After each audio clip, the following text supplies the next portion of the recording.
Ladies and gentlemen, in English there is an idiom. Cut your nose to spite your face. Essentially, it is revenge that ends up harming you only. Right now, it's an idiom that perfectly sums up the central government's situation vis-a-vis Karnataka. Let me explain. Today, the Congress government in Karnataka launched their flagship Anna Bhagya scheme, a scheme that has promised 10 kgs of rice to every BPL card holder in the state every month. 5 kgs of rice is already coming from the central government for a while now. So the Congress had promised an additional 5 kgs from their side during the elections. The party won. It routed the BJP in Karnataka. Then came time to fulfill the promise. But the Siddaramaiah government met with an unexpected roadblock. The Food Corporation of India, under orders from the central government, refused to sell Karnataka or any other state any rice. This happened despite the FCI committing to Karnataka in writing that they will sell them the rice required for the Anna Bhagya scheme. A political war ensued, but the Karnataka government still didn't have the rice to fulfill their poll promise. So the scheme launched today with a cash dole out of 170 rupees per person instead. So ಈ ವರ್ಷ ಅದೊಂದು complete ಏನು ನಾವು ಮಾತು ಕೊಟ್ಟಿದ್ದೇವೆ ಆ ಮಾತಿಗೆ ಇಲ್ಲಿ ರಾಜಕಾರಣ ಮಾತಾಡೋದ್ರಲ್ಲಿ ಅರ್ಥ ಇಲ್ಲ. ಯಾರ್ಯಾರಿಗೆ ಏನೇನು ಉತ್ತರ ಕೊಡಬೇಕು ವಿಧಾನಸೌಧದಲ್ಲಿ ನಾವು ಕೊಡ್ತೇವೆ. ಬಟ್ ಒಂದು ಬಸವಣ್ಣನ ನಾಡು ನುಡಿದಂತೆ ನಡೆದಿದ್ದೇವೆ, ಮುಂದಕ್ಕೂ ನಡೀತೇವೆ. ನಾನು ಹೇಳ್ಕೊಂಡು ಬಂದಿದ್ದೆ 200 ಯೂನಿಟ್ ಉಚಿತ, 2,000 ರೂಪಾಯಿ ಖಚಿತ, 10 ಕೆಜಿ ನಿಶ್ಚಿತ ಅಂತ ಫೌಂಡೇಶನ್ ಹಾಕಿ ಕೊಟ್ಟಿದ್ದಾರೆ. ಇಡೀ ರಾಜ್ಯಕ್ಕೆ ಮತ್ತು ಹೊರಗಡೆ ದೇಶದ ಅನೇಕ ರಾಜ್ಯಗಳಿಗೆ ನಮ್ಮ ಯೋಜನೆ ಒಂದು ಮಾದರಿ ಆಗಿದೆ ಅನ್ನೋದನ್ನ ಹೇಳಲಿಕ್ಕೆ ನನಗೆ ಬಹಳ ಸಂತೋಷ ಆಗ್ತದೆ. Now comes the cutting your nose to spite your face part. The FCI didn't give Karnataka the 2.28 lakh metric tons of rice for the Anna Bhagya scheme, but they put 3.86 lakh tons of rice for auction. Now you can very well ask, if Karnataka needed the rice, they should have bought it from this auction. They could have, but this auction had barred states from participating. It was only for private players. So in the end, 3.86 lakh metric tons of rice was put up for auction. And do you know how much got sold? Only 170 metric tons, which means 3.85 metric tons remains unsold. Essentially, the FCI auction had no takers. Now, another auction will be held on July 12th to try and sell off this rice that belongs to the FCI. Ladies and gentlemen, food grains are perishable items. And it is no secret that the FCI does not have enough warehouses or godowns to store these grains. Look at it anecdotally. Every year during monsoons, you will see headlines about rice and wheat rotting in some part of the country or the other.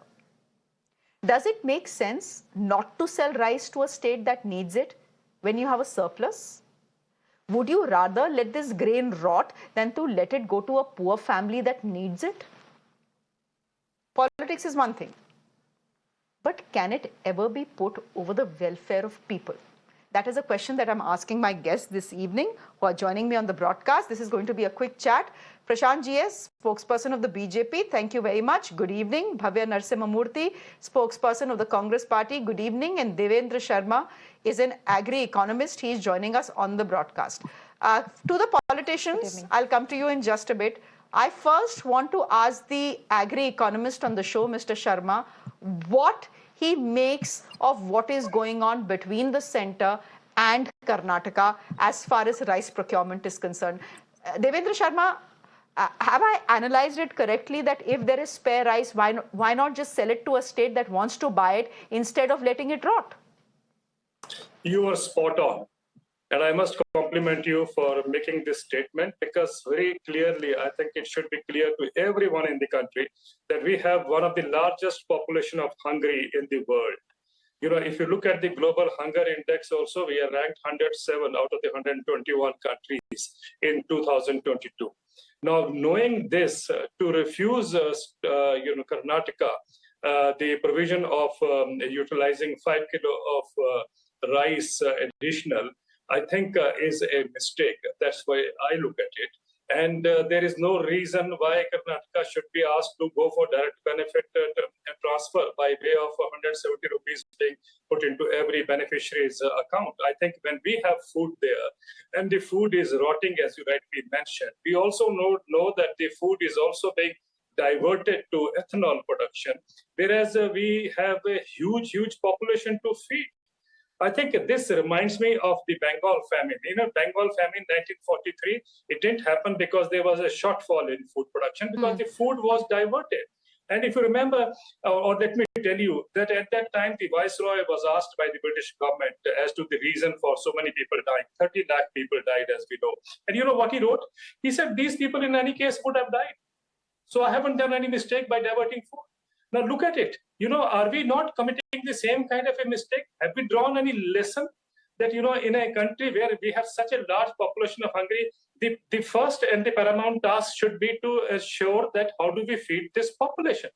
We can't leave it to the markets to feed the hungry. We have to, or the government center and the state should be joining hands and in fact making an effort to see that Karnataka receives the quantity that it is demanding for. In any case, we have seen now the kind of a joke that I see around with FCI not being able to sell the quantity, and they have only been able to sell, or you know, in the auction 170 tons. So it clearly tells us that the decision of FCI was more political when it decided to step back and refuse Karnataka the quantity of grains it was asking. Before I go to the politicians, Mr. Sharma, I want you to tell our viewers something. You're an agri-economist. I think you're the best person to address this question. This excess rice that the FCI has, that they haven't been able to sell in these e-auctions, but rice that they have denied to Karnataka, what will happen to this rice? So the e-auction has been a big flop. We know that already. They are going to have another auction on the 12th to try and sell this rice. If they don't manage to sell this rice, and by the looks of it, they are not going to manage to sell this rice, please tell me what will happen to this rice. Well, this rice will then remain with the FCI. FCI will be saddled with the kind of stocks it already carries.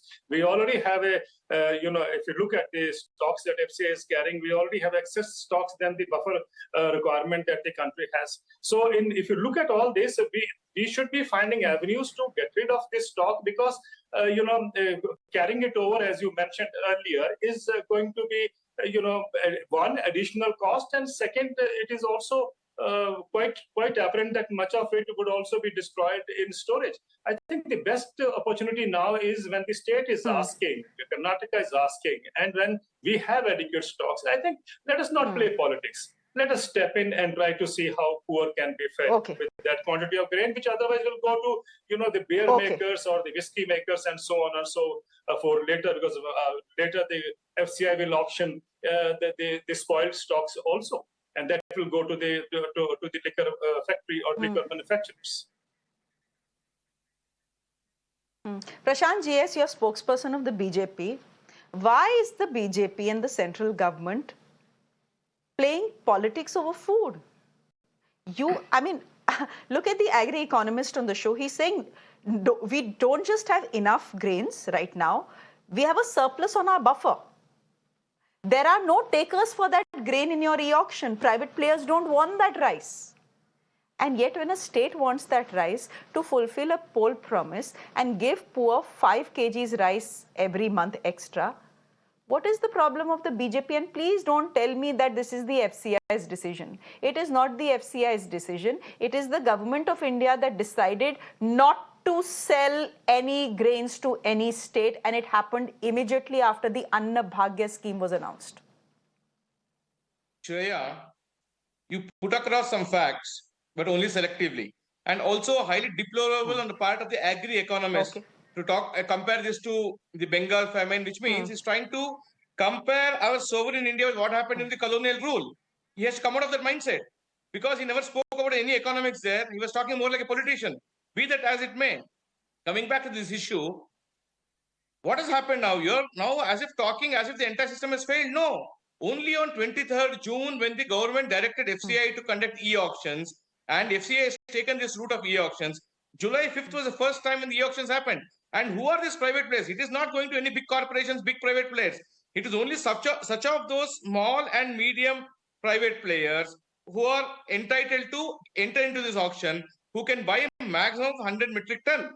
So it is to ensure that the small and medium players purchase from FCI from the depot of their choice, and then the distribution happens. And insofar as this allegation on center saying that after the poll promise, look, Shreya, when the poll promise was made by the Congress, they did not have an idea where they will get the rice from, because it is twofold. One, the feeding of the hungry is been taking place. 80 crore people were given ration during COVID, and it continues even now. So therefore, it is highly deplorable on part of the agri-economists and you to say that the hungry are being left out and center is doing nothing. Center has, by using all its resources, Prashant, has ensured that 80 crore people were fed. essentially, No. I'm coming to that. On okay, this FCI essentially thing, you don't want to share the glory. election. The BJP doesn't want to share the glory with the Congress of feeding the poor. यानी कि आपको मतलब जो glory और credit मिलता है वो आधा हो जाता है कर्नाटक में. That is what you are telling me. Otherwise no sane government. The point also is, Prashant, I will let the Congress spokesperson respond to it, but the point also is, Karnataka had a written assurance from the FCI, a written signed assurance that they did a U-turn on after the government of India told them not to sell rice to the states. Shreya, wait. Also, I think you are short on information. Let me take you through the document. Okay, on the e-auction rice dated 30th June 2023, the allocation for Karnataka out of the 3,86,000 tons. No, Shreya, wait. Out of the 3,86,000 tons as you are portraying, I know what you are trying to. 1,50,000 is for Punjab. I know what you are trying to put out. Tamil Nadu, 33,000 was allocated for Karnataka. So therefore, wait. For private players. For private players, not the government. For private players. This auction quota that you are talking about is for private players, not governments. If you want to be a panelist, be on the other side. You are the anchor. Do that role. You are not a panelist here. Let me complete my point. And who are these private players here? I am glad you didn't call me a Congress spokesperson. No, I'm not accusing you of any political party. I'm saying I'm glad you didn't call me a Congress spokesperson. No, I don't want to. I don't want to sound like Congress. Therefore, I'm not accusing you of siding with any party. I'm not accusing you of siding. Let me complete my point. No, every time, you know. Shreya, come on. Let me okay, I think you have completed your point. You are trying to tell me. No, you have. Acha, chalo 20 seconds jaldi karo lekin. Come on. We have to get me at every stage and wherever let me talk. Acha, theek hai. And who are these private players? They are not the capitalists whom you talk about. These are the small and medium enterprises. And what are the rules for that? They need to have a GSTN and one PAN, and they need to buy a maximum of 100 metric ton only. And the e-auction has just started. So therefore, when it is continuing till 31st October, just because one e-auction didn't happen properly or somebody did not pick up, does not mean the e-auction will fail in all days to come. And moreover, to say that... That's not even the point. Why? When the poll promise was made, that's not even the point. What the FCI is going to do. The point is, Bhavya, अरे भव्या को भी बोलने दो कुछ भाई. My point Mr. Prashanth, let Bhavya also speak. She is spokesperson of the Congress party. So नहीं बोलने दो, चलो उनको भी बोलने दो. Between you, me, and Mr. Sharma, she will not get a chance to speak. I totally understand his frustration. You know, the problem with BJP is anybody who speaks for people will be turned either anti-nationalist or a supporter of Congress. So you need not worry. You are a journalist and you have to speak for the people. That's exactly what you have done today. And you started with an idiom. I think it's totally apt for this situation. But you know, that revenge you're speaking about, that the Karnataka people will serve them that revenge in 2024 elections. Because what they did, you know, when we wanted to feed the hunger in Karnataka, make our state a hunger-free state, they wanted to play their petty politics. And now, I think it's just karma. They are exposed. Their petty politics is just exposed. Now, although we are in shortage of rice, we pleaded with other state governments and the talks are going on, but we wanted to keep up our word. That's exactly why today, you know, our DBT, the direct benefit transfer for the rest 5 kgs, what we have promised the people of Karnataka, because of which they gave us the highest mandate. We have started that program today by transferring 170 rupees, the exact amount what we would have paid FCI if they had agreed to give us the rice that we had demanded. But somehow I honestly believe in karma, and that's exactly what, you know, just before elections, their politics is only hitting back. And no matter how much they try to sabotage our guarantees, we have made promises and we will keep up. These are the words of both our DCM and the Chief Minister. Okay. You promised 10 Prashanth, kgs. my producer is telling me to wind up, but yeah. No. I'll give it 20 seconds. Yes. There are two things. One, 20 seconds, Prashanth. My producer is telling me to wrap up. No, those 10 kgs, even the 5 kgs that central government is giving, that was started by UPA government. Food Security Act. Is on record Narendra Modi has stating nothing to his he credit when doesn't it comes to want Anna to procure Bhagya. the rice from Whether it is Raichur. from the center or from the state, Bhagya, it was the wait. Congress party government Wait. which initiated this. And Nothing, today marks the Bhagya, 10th wait. You year of can't Anna do this. Bhagya. Siddaramaiah is on Security record Act was stating brought that he about doesn't by want to UPA, procure Sona Masuri not rice. Narendra Modi He doesn't government. want to spend Let's more. make this He doesn't very want to clear. spend more. Ek minute, He Bhagya. only wanted to do this poll It gimmicks. has no... And because it was 10 kgs what you Mr. promised to Narendra give, Modi gets you're not... no Poll gimmick. Ek minute. 1 minute, guys. Where is the balance 5? Guys. Okay, don't. Guys, you know, the fact is, Prashanth, you can't say this is a poll gimmick. I mean, you can't say Anna Bhagya is a poll gimmick, because if Anna Bhagya is a poll gimmick, then the government of India giving free rations to the poor in this country, 5 kgs of rice per person, is also a poll gimmick. It has to work both ways. Anyhow, we'll leave it there for the moment. I'm completely out of time. Prashanth, thank you very much for joining us. Bhavya, thank you very much for joining us as well. And Devendra Sharma, thank you very much for joining us. Guys, this is a longer discussion. I know, I think we ran short of time, but maybe tomorrow. See you guys. Thanks. Good night. And good night to all our viewers as well.